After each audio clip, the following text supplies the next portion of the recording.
Thank you, Mr. Speaker. I yield a minute and a half to the gentlelady from Georgia, Ms. Greene. Gentlelady from Georgia is recognized.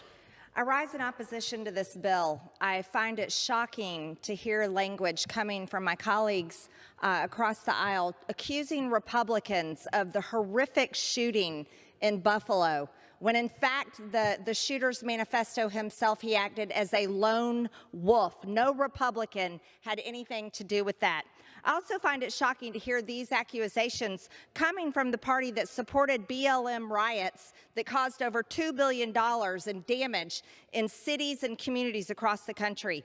Now, when we're talking about identity politics, we should remind one another that there were 6 people murdered and 62 others injured by a Black American who drove his car through a Christmas parade in Waukesha.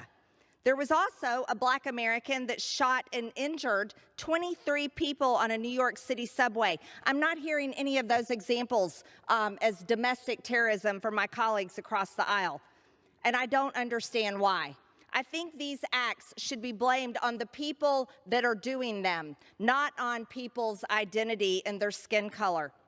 Another thing that is wrong with this bill is it provides unlimited money to profile Americans that the Department of Justice says are white supremacist. That's unlimited money. That's why Democrats want to pursue every single conservative in America, simply because they want to choose who is a white supremacist and not. The Speaker herself has called Republicans enemies of the state. 30 additional seconds. The gentlelady is recognized.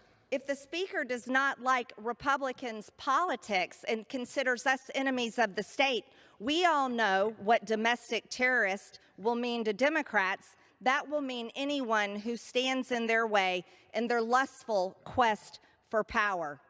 This would be parents that are trying to hold people accountable with their tax dollars for how their children are taught, or anyone else that they want to blame for something they want to use for politics.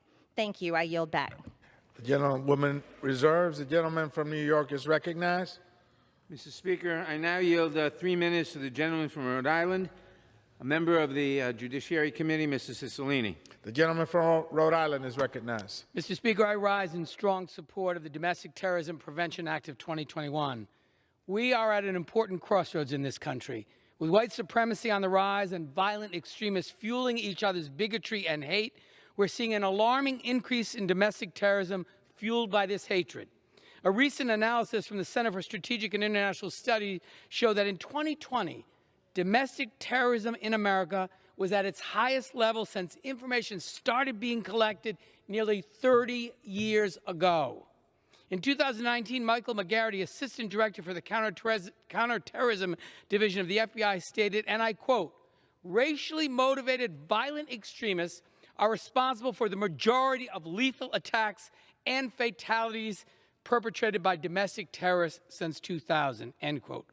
We're talking about the safety and security of every American and the targeting of already marginalized groups. We also witnessed just days ago in Buffalo when a self-proclaimed white supremacist, fascist, and anti-Semitic targeted the Black community, murdering 10 victims in a supermarket.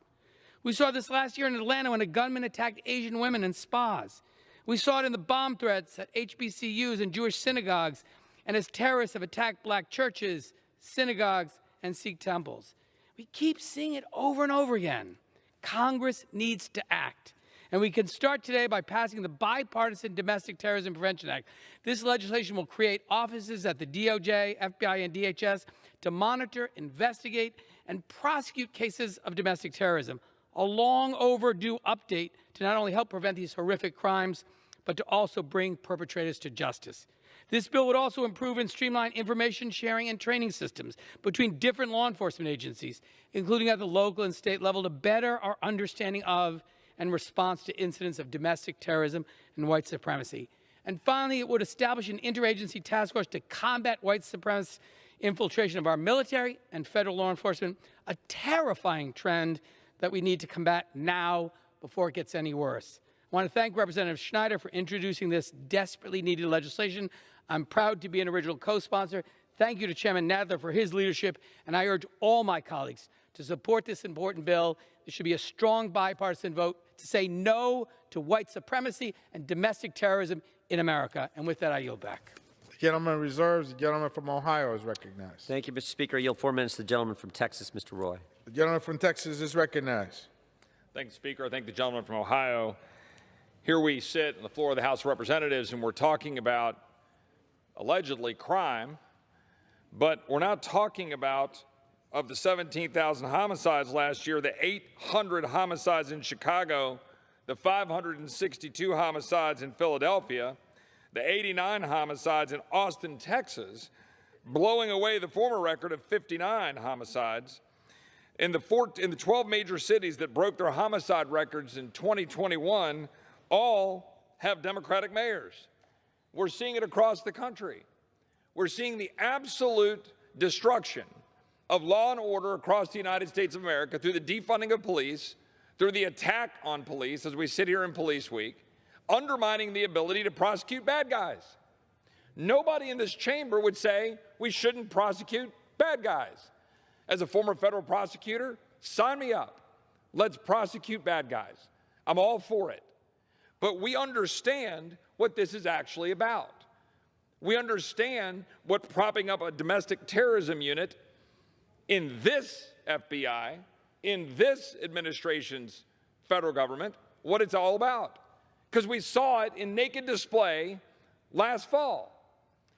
And we see through all of the information we're getting from whistleblowers, we see in the information that we're getting on tags targeting parents, we see on the empowerment of the FBI to focus and target parents in collusion with the National Association of School Boards, in active coordination with the National Association of School Boards, we're seeing the targeting of parents. And this isn't made up. Scott Smith is an actual father. He's an actual man in Loudoun County, Virginia, who had his face put up as the poster child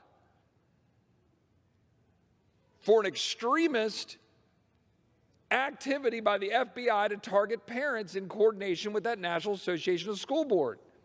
If you go back and look at the video and you hear Scott Smith's wife crying that her husband was being targeted in the school board meeting because he dared to question the school board when his daughter had been sexually assaulted in a bathroom at a school he pays taxes for her to attend.